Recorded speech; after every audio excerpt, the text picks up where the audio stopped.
સુરતમાં આજે કોર્ટના ગેટ કરી દેવાયા બંધ। સુરતમાં વકીલો દ્વારા કરવામાં આવી હડતાલ। હાઈકોર્ટ દ્વારા લાગુ કરાયેલા A4 સાઇઝના લાગુ કરાયેલા નિયમનો ઉગ્ર વિરોધ। A4 સાઇઝમાં જગ્યા છોડવી, ફિક્સ ફોન્ટનો ઉપયોગ કરવો અને હાથી લખાણ કરેલી અરજી ન સ્વીકારવી જેવા કડક નિયમોનો વકીલો દ્વારા વિરોધ। આજે અને આવતીકાલે 2 દિવસ વકીલો રહેશે કામથી અળગ। હાઈકોર્ટ દ્વારા લાગુ કરાયેલા નિયમથી પક્ષકારો અને વકીલો બંને પરેશાન। ખાસ કરીને હાથેથી લખેલી અરજીનો અસ્વીકારના નિયમને લઈ નાના તાલુકાના વકીલો અને પક્ષકારો પરેશાન। વકીલોની પરિપત્ર પરત ખેંચવાની માંગ। જો હાઈકોર્ટ દ્વારા લાગુ કરાયેલું પરિપત્ર પરત નહીં ખેંચાય તો હજુ ઉગ્ર આંદોલન કરવાની ચીમકી। ગુજરાતના 1.25 લાખથી વધુ વકીલો આ પરિપત્રથી પરેશાન। HX24 ન્યૂઝ ગુજરાતી સાથે જય બગિયા, સુરત।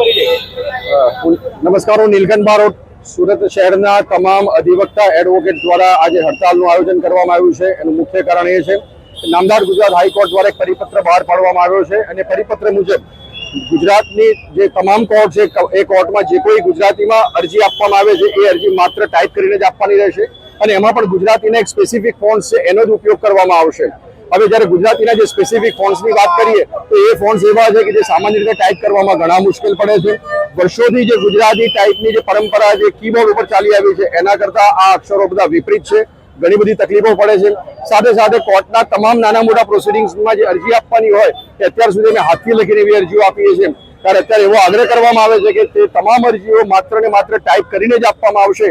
તો સામાન્ય પ્રોસિડિંગ્સમાં નાની અરજીઓ ટાઈપ કરવા માટે ક્યાં તો ઓફિસ જવું પડે, ક્યાં તો ટાઈપ સેન્ટર પાસે જવું પડે અને જિલ્લા લેવલે અને તાલુકા લેવલે પણ આ એટલી બધી મોટી તકલીફો અત્યારે ફેસ કરી રહ્યા છે વકીલો, જેની વારંવાર રજૂઆત કરવામાં આવી પણ રજૂઆત માન્ય રાખવામાં આવી નથી।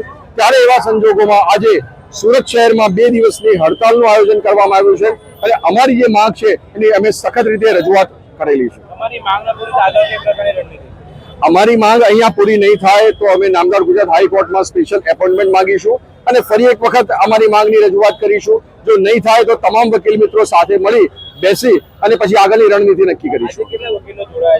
આજે સુરત શહેરમાં પ્રેક્ટિસ કરતા તમામ વકીલો અહીંયા ભેગા ઉપસ્થિત રહેલા છે અને ખૂબ મોટી સંખ્યામાં આજે વકીલો જોડાયા છે।